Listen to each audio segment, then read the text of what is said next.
Case 1. Tiffany Moss, October 24th, 2013.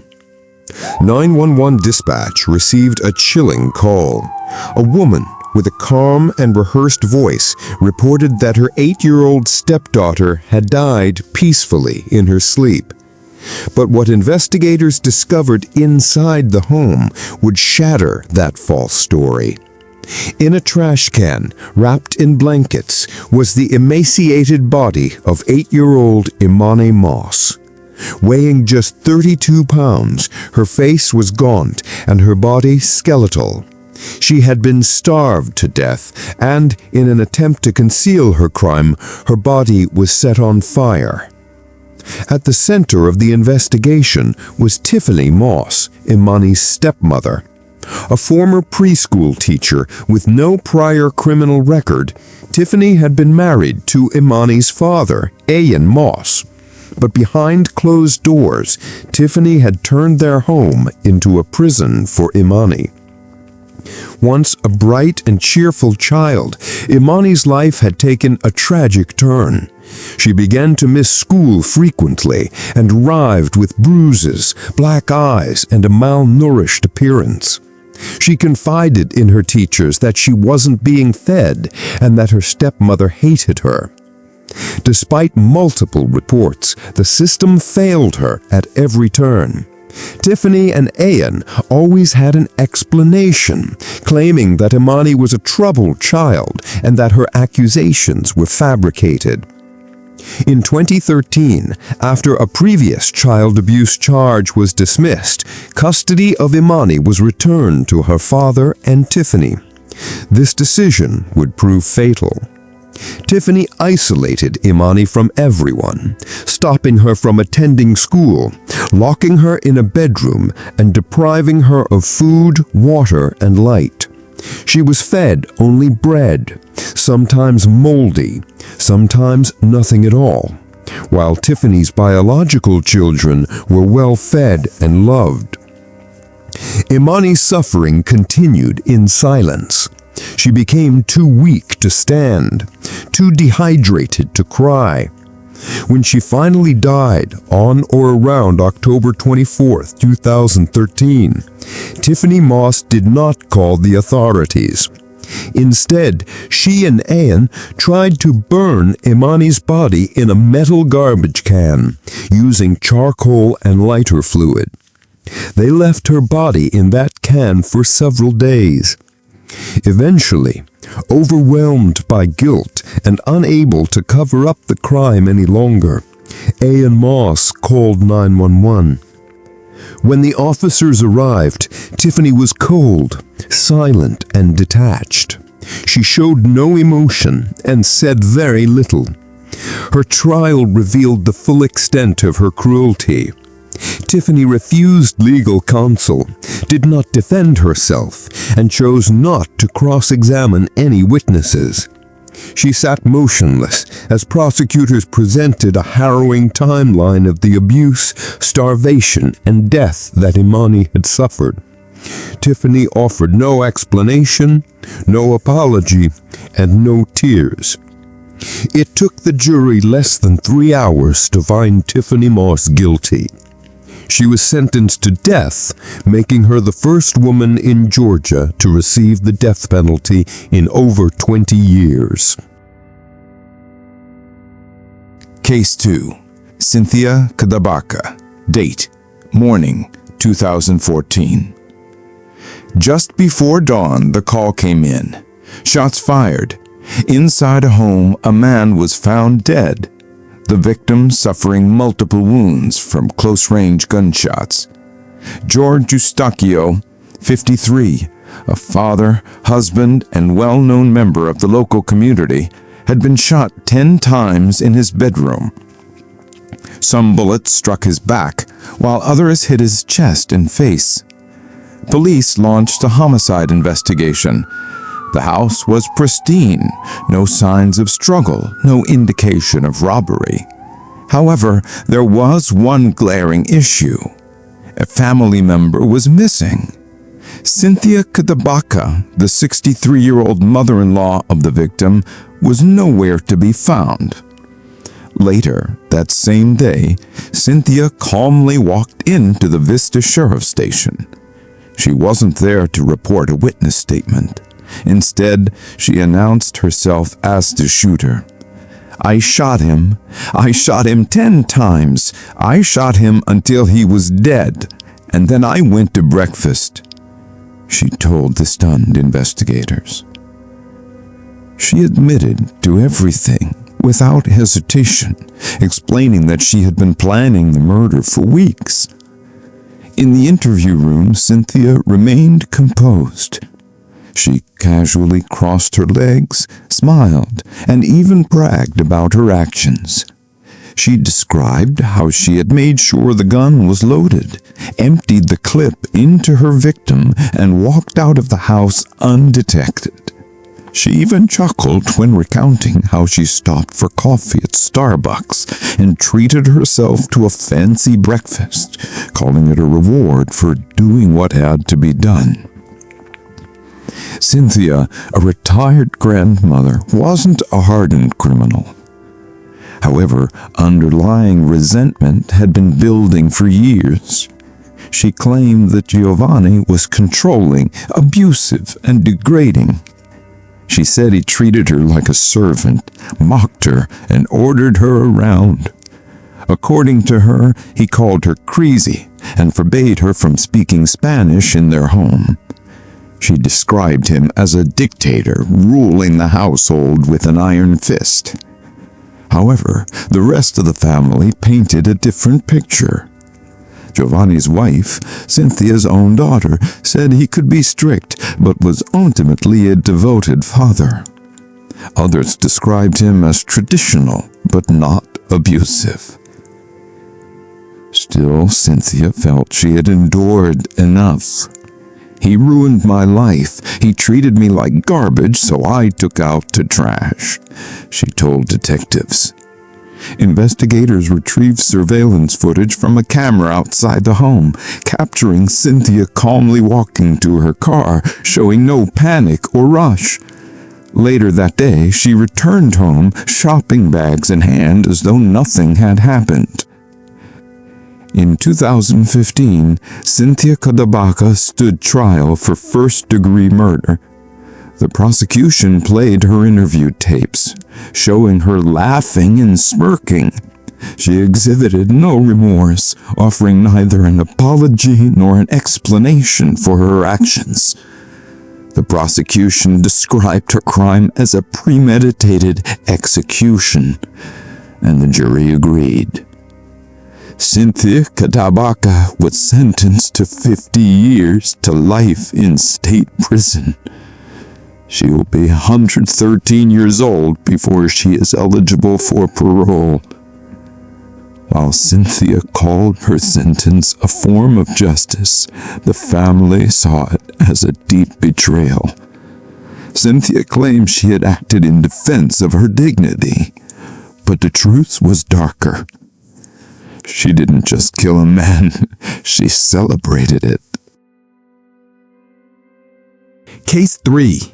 Gypsy Rose Blanchard, June 10th, 2015.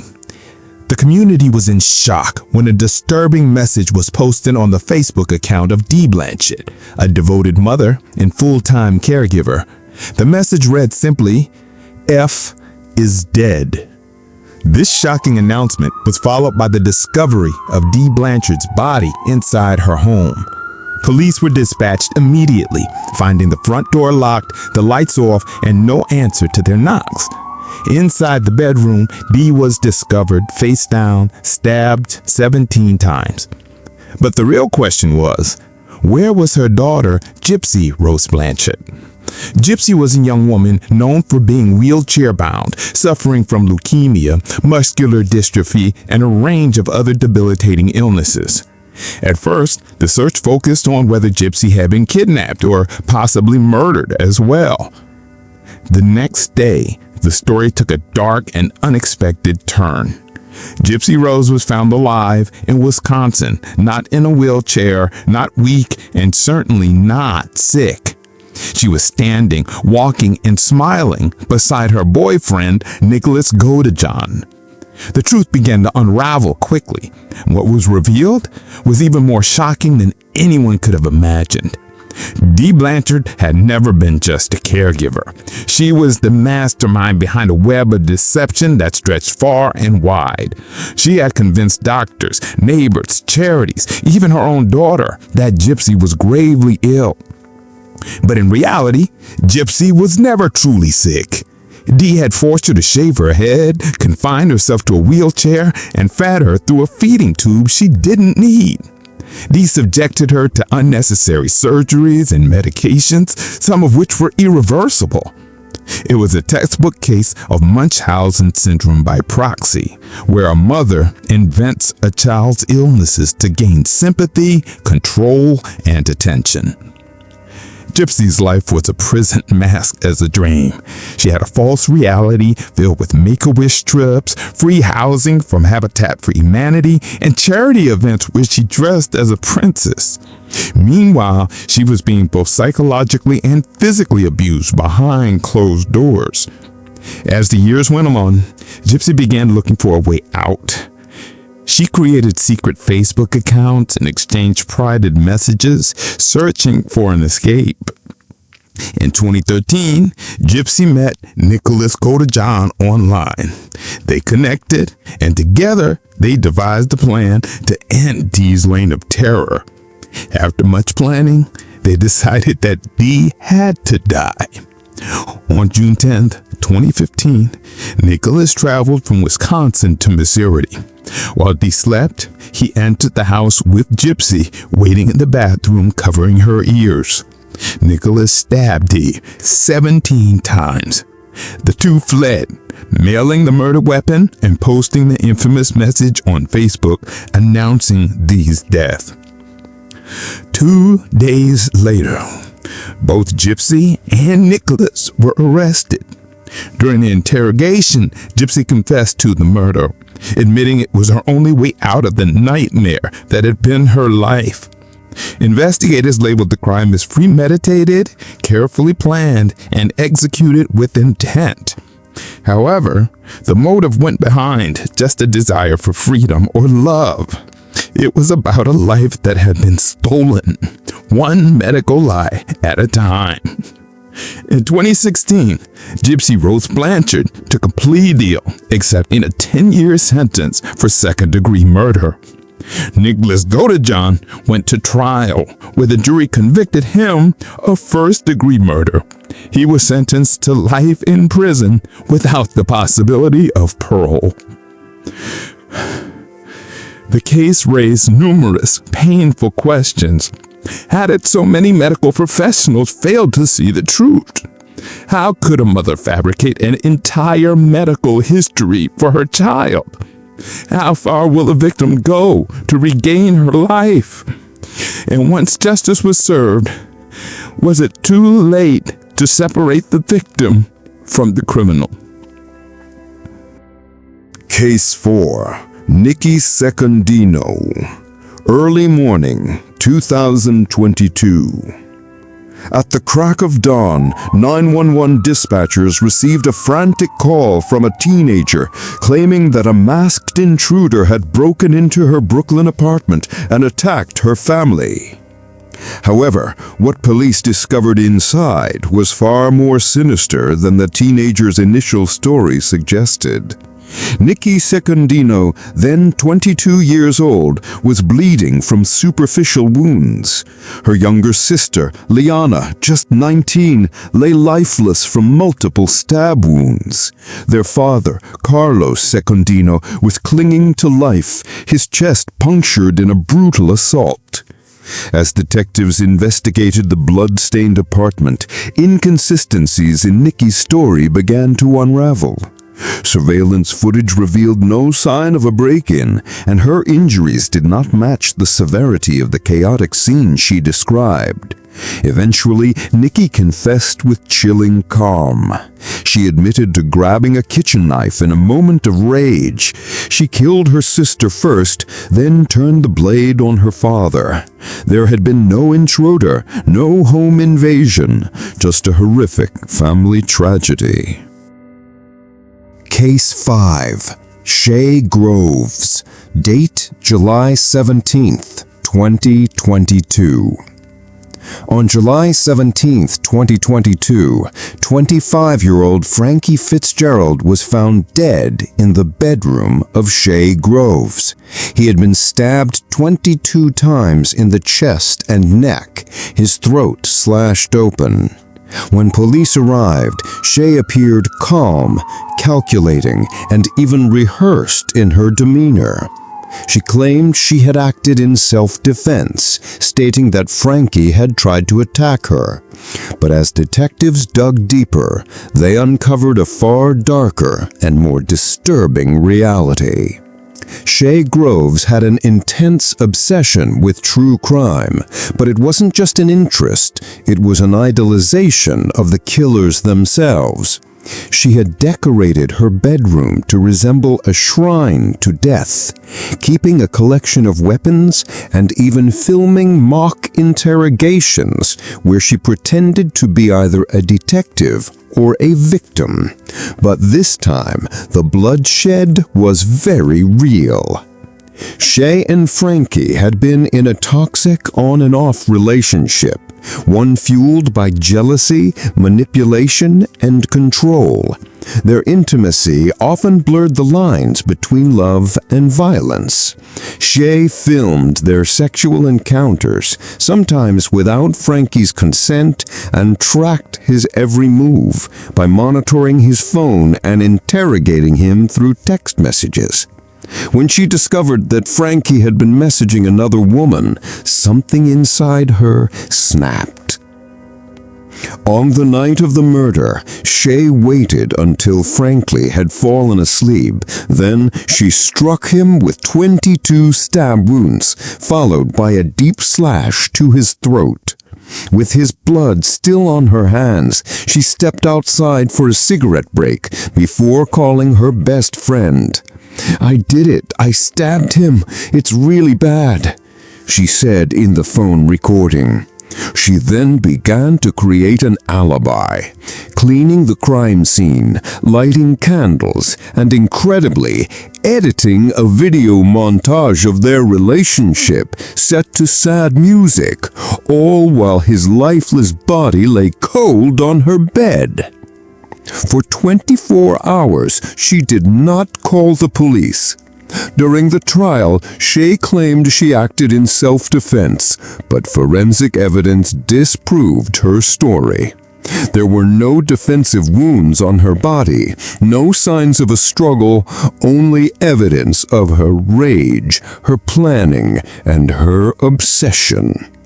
The jury was shown hours of video clips where Shaye posed with knives, mocked police, and laughed. Prosecutors argued that Shaye didn't treat Frankie as a lover, but rather as a character in her personal horror movie, a victim in her personal horror movie. In August 2023, Shaye Groves was found guilty of murder. She was sentenced to life in prison with a minimum of 23 years. Case 6. Leticia Stauch, January 27, 2020. Leticia Stauch, the stepmother of 11-year-old Gannon Stauch, was the first to alert authorities when Gannon failed to show up for school. She told the El Paso County Sheriff's Office that he had gone to a friend's house but had not returned. However, investigators quickly began to question her story. There was no confirmation of any friend, no prearranged plan, and no witnesses to support her claims. Leticia's account of the events kept changing. Initially, she claimed Gannon had run away. Then, she blamed a man she alleged had assaulted her and abducted Gannon. Later, she stated that she had blacked out and that someone else must have taken control of the situation. Each new version of the story seemed more implausible than the last. Behind the scenes, detectives initiated a forensic search of the home, and what they uncovered turned the case on its head. Blood was found soaked into the carpet, splattered on the walls, and even stained a board beneath the mattress. The amount of blood left behind suggested one terrifying conclusion. Gannon had never left the house alive. Leticia had gone to extreme lengths to cover up her crime. She packed a suitcase, rented a van, and drove 1,400 miles to Pensacola, Florida. Inside the suitcase was Gannon's lifeless body, which she discarded under a bridge on Highway 90. It would take over a month before his remains were discovered. When the body was found, it revealed signs of brutal violence. 18 stab wounds, gunshot injuries, blunt force trauma, and fractures to his jaw and skull. His body was wrapped in a blanket, an agonizing betrayal by the very adult entrusted to care for him. Leticia was arrested and charged with first-degree murder, but her actions during the legal proceedings were as shocking as her crime. She claimed to have multiple personalities, filed false rape allegations, and even managed to escape custody once. In jail, she smeared feces on the walls of her cell, claiming to be under spiritual attack.